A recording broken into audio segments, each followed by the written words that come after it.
Okay, we are live. Good morning, Astronomy 1010. Today we have a lecture for 1.5 hours on Kepler, Galileo, and a little bit of Newton. We're going to cross the threshold into modern physics with Newton's laws. We'll also be doing a lab on ellipse making. Ellipses are the orbits that all planetary bodies make, or at least when they're bound by the gravity of other objects. So planets and comets and asteroids, they travel the path of ellipses, and you're going to learn a lot about that today. A couple of issues to address before we start. Ava was just chatting with me before class started here about her lab.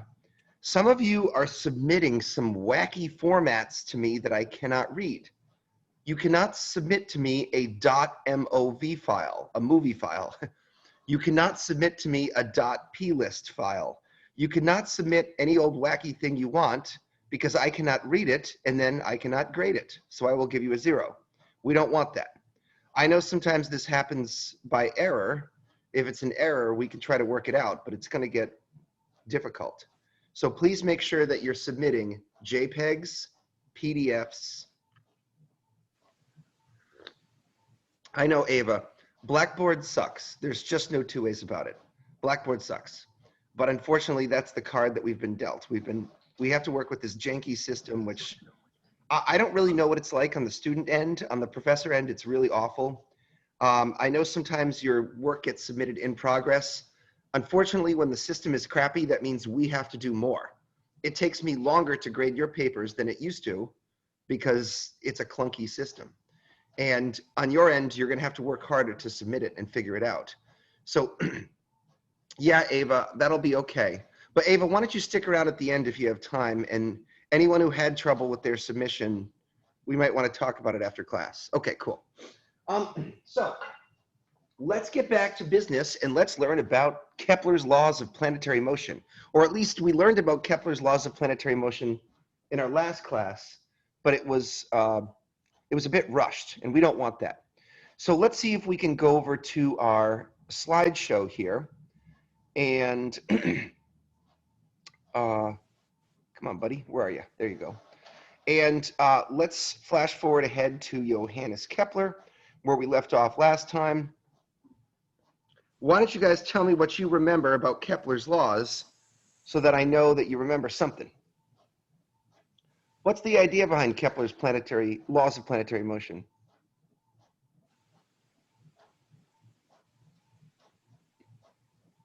Does anyone know anything about astronomy? I'm always curious, to know if you guys remember anything that I say.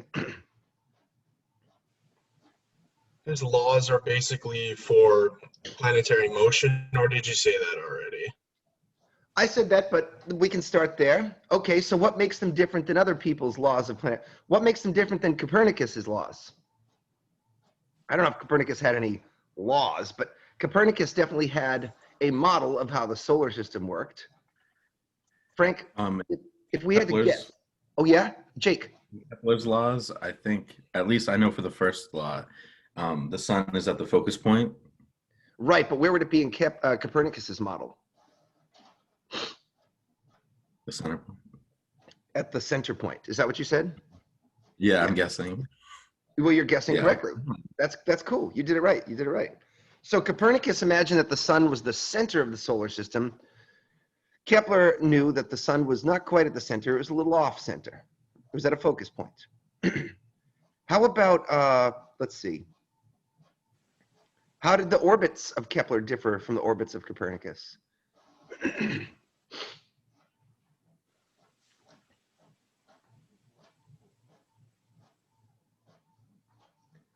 I tried to print just page 5, but it's going nuts here. Anyways, come on, someone talk to me here. There's 22 trolls out there. Do any trolls know anything?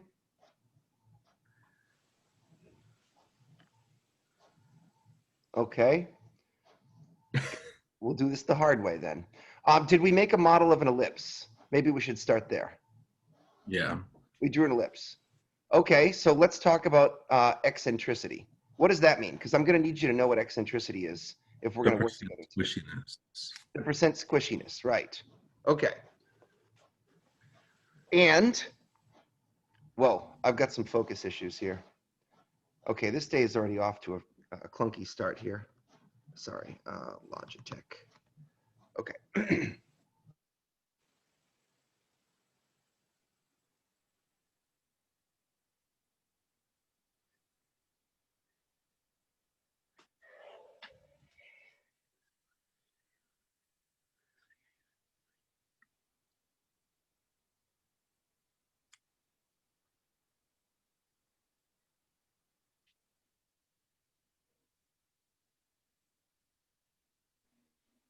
I can't hear you. I can't hear you either.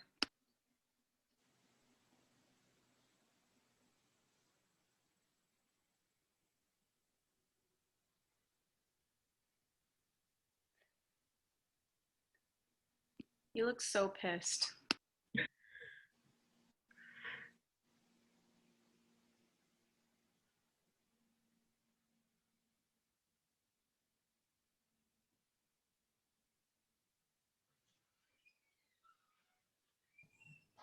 Check. Hello? Yeah. I can hear you now. I can hear you. Okay, I have no idea what the hell that was about. For a minute, it just told me my microphone's. That's never happened to me before. Okay, let's hope that doesn't happen anymore today. That's the last thing I need. Okay, let's go ahead and let's take a look at our diagram of an ellipse today. This is how we're going to make ellipses in our lab today. We're going to attach two thumbtacks to a piece of cardboard. We'll tie a loop of string around those thumbtacks. We'll keep the pencil tight and we'll drag it around to make this particular oval shape. Not every oval is an ellipse. Wow, guys.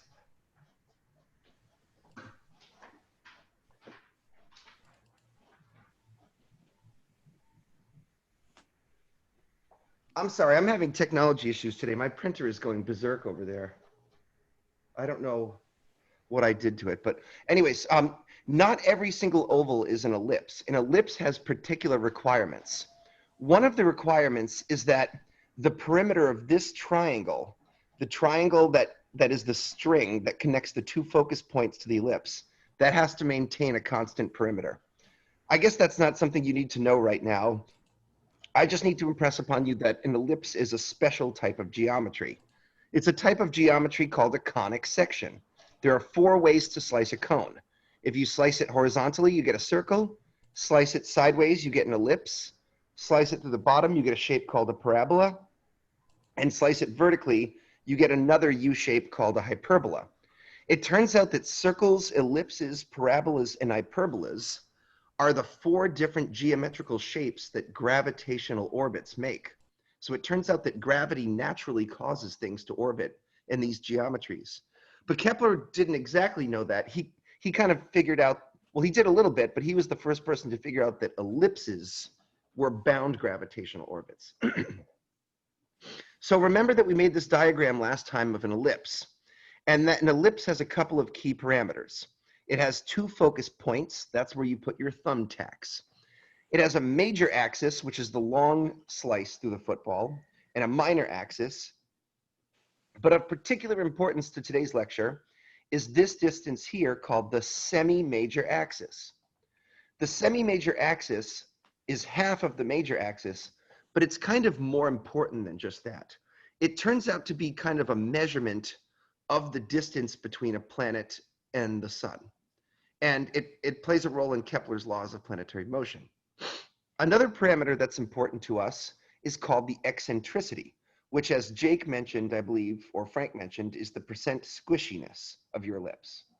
And you can calculate it by dividing the focus offset by the semi-major axis.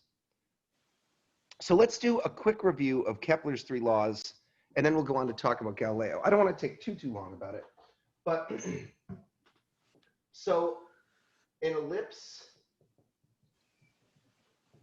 as you guys know, is a squishy circle. And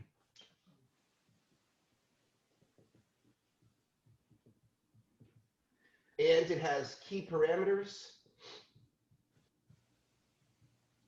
Those key parameters are E, the eccentricity.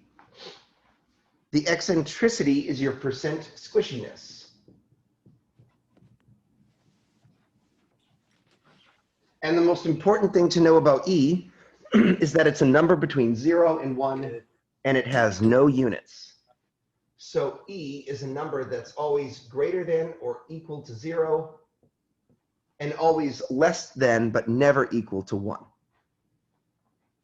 So it can be 0.1, 0.2, ... all the way up to 0.99, 0.999. Another key parameter is A, the semi-major axis of the ellipse. But the semi-major axis of your ellipse is also the average distance between the planet and the sun.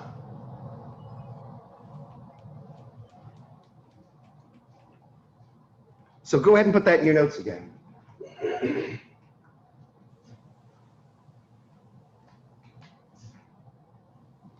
Okay, now you guys help me give me a review of Kepler's 3 laws of planetary motion. Hey, Brendan, Yeah. what would it look like if the eccentricity was 0? If it was 0, it would be a perfect circle. So an eccentricity of 0 is a very unique and special type of an ellipse. That's a circle. That means your 2 focus points merge together in the center, and then the semi-major axis becomes the radius of the circle. So it's often said that a circle is a special type of an ellipse. Where it says average distance, what's the next word to it? Is it BTW? Oh yeah, but not like LOL BTW. It's like between. That's like old school shorthand. Sorry guys, I'm old and I forget that BTW means something different to you than it does to me. So I'll write that out.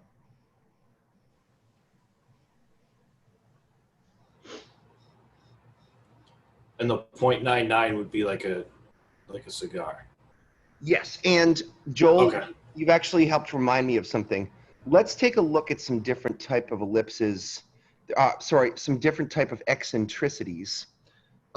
Eccentricity. There's kind of a nice picture that I can share with you guys. And thanks for asking, Joel. That was kind of important. I like this picture here. I keep meaning to put it into my slideshow, and I keep forgetting.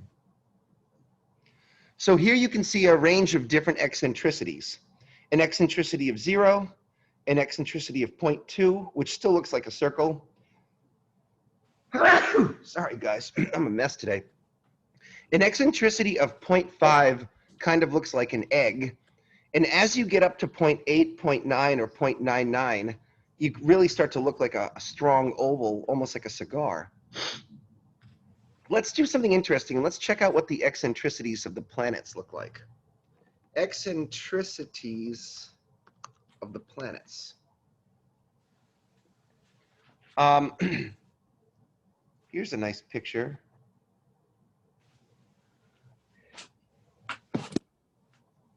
Oh, not that nice. I wanted to find something that was high resolution here. Images.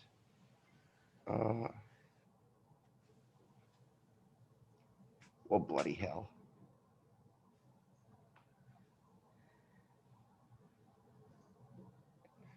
Maybe we'll keep this up. This could, oh geez. I hate how, okay, let's start here.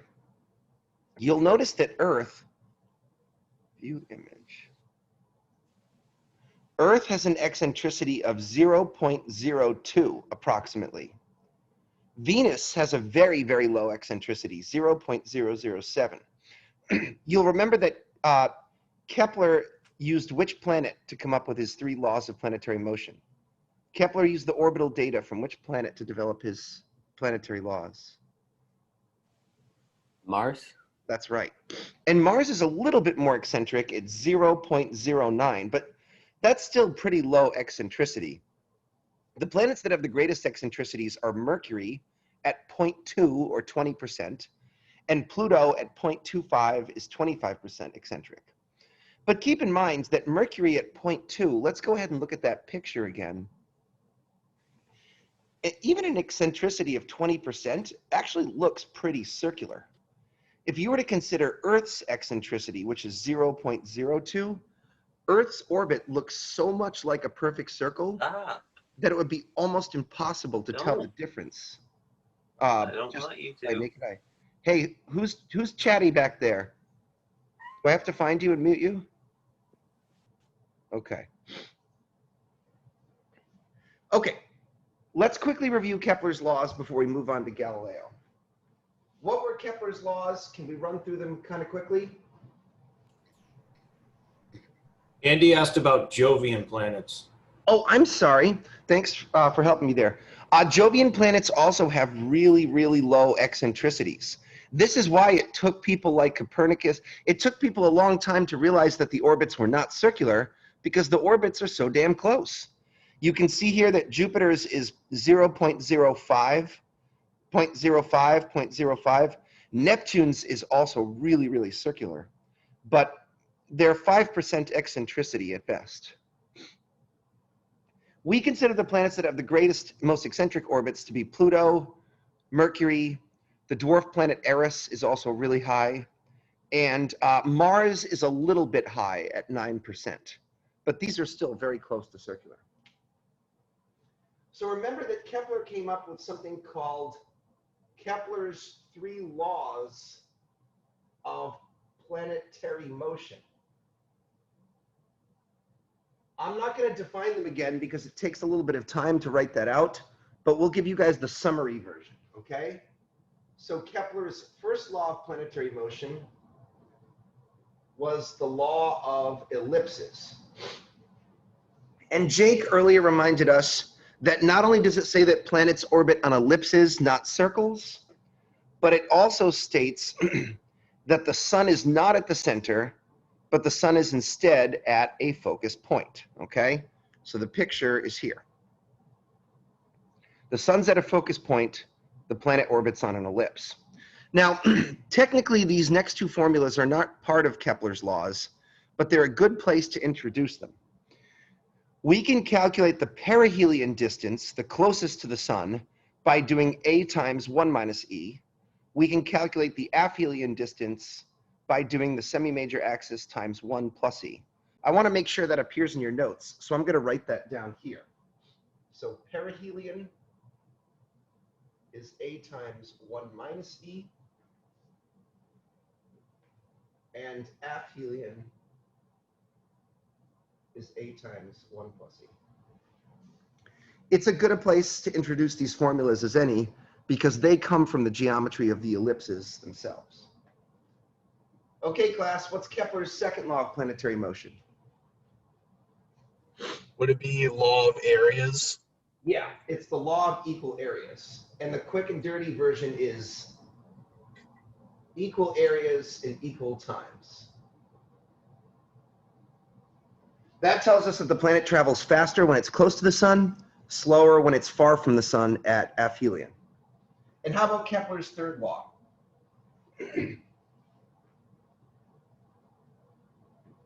The harmonic law? The harmonic law.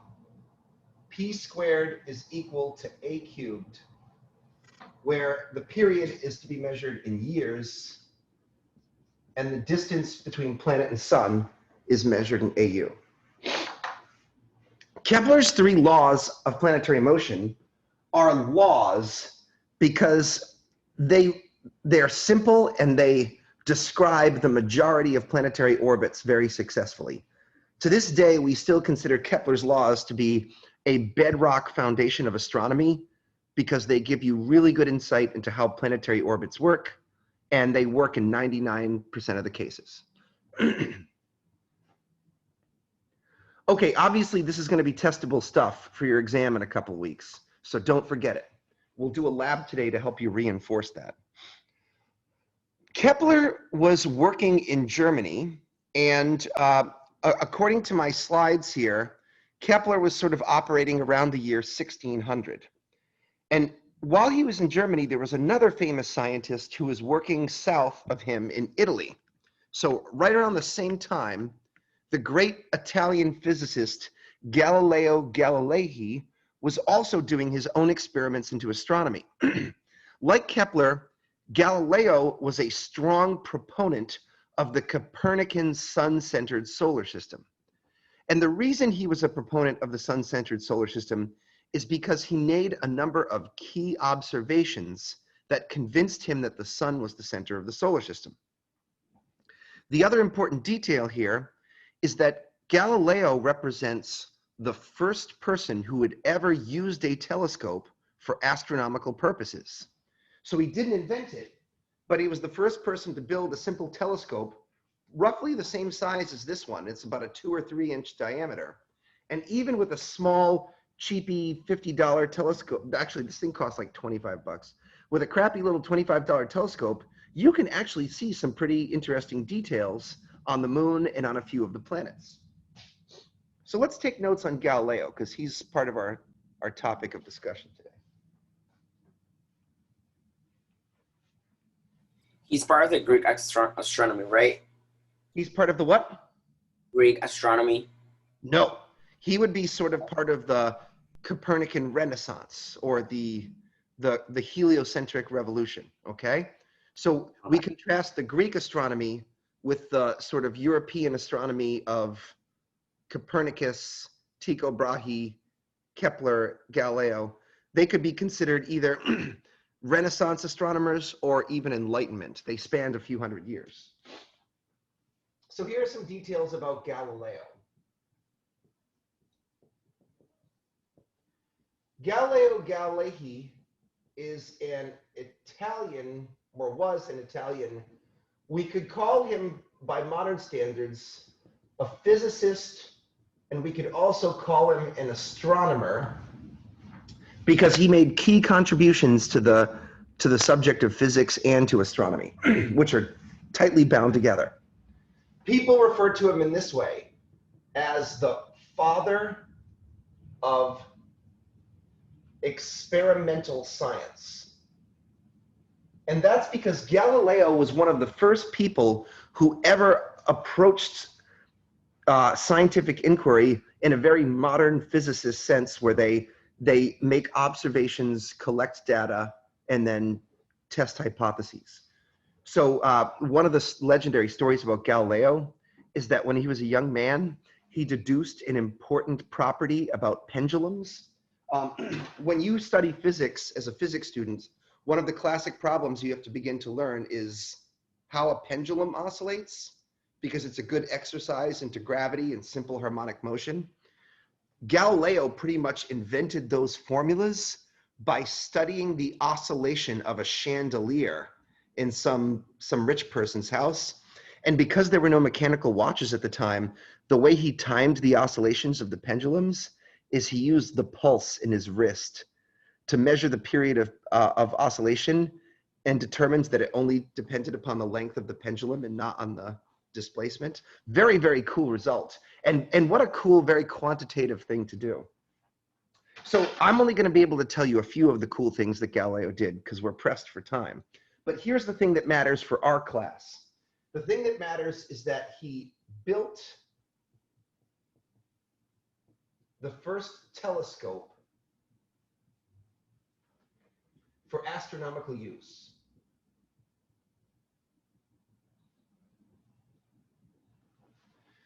He didn't invent the telescope.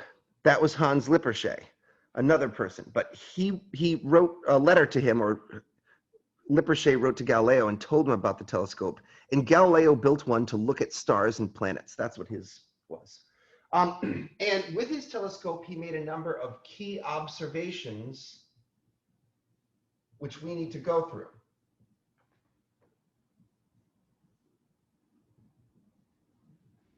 Take a guess, students. What do you think the first thing he looked at with his telescope was?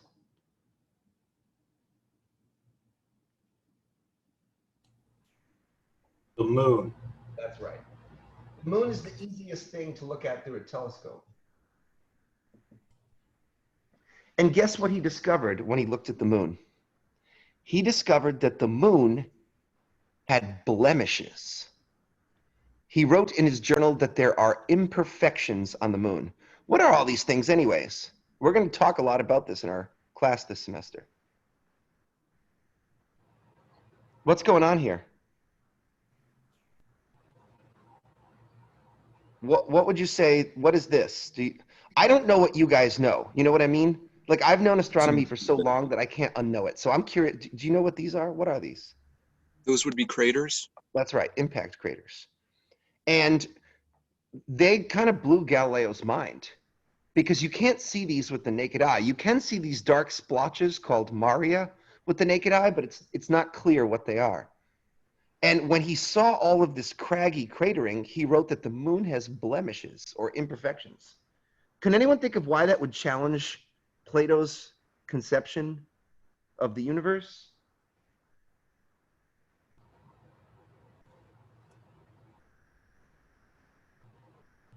Why would seeing imperfections on the moon sort of seem to invalidate the Greek model of the solar system? Does it go with the perfect circles thing? The perfect circles were the orbits, but remember that the planets themselves had to be perfect spheres. Remember that if you went to a time before Galileo, people divided the cosmos into the heavens and the earth. And the heavens were supposed to be perfect. That's where Jesus floats around and hands out cigars and cotton candy to all the angels who play harps.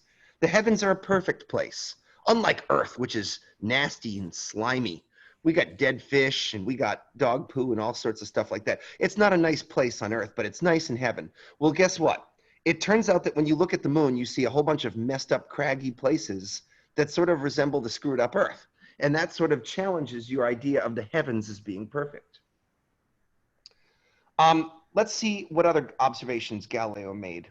He looked at the Milky Way, which is a band of light in the sky, and he discovered that when he put his telescope to the Milky Way, that he could resolve this white light into a myriad of faint twinkling stars. So basically, Galileo could see that this band of light was made of distant stars.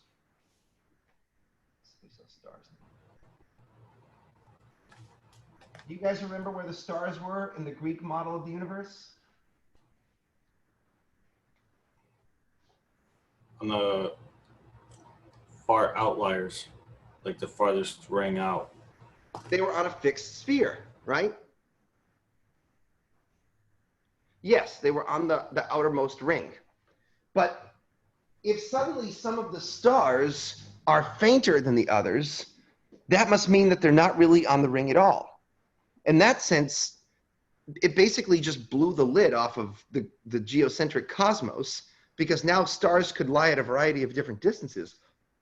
That was probably a very terrifying concept, that stars weren't just outside the orbit of Saturn, but they could just go deeper and deeper into this nothingness, you know? That was probably a wild discovery.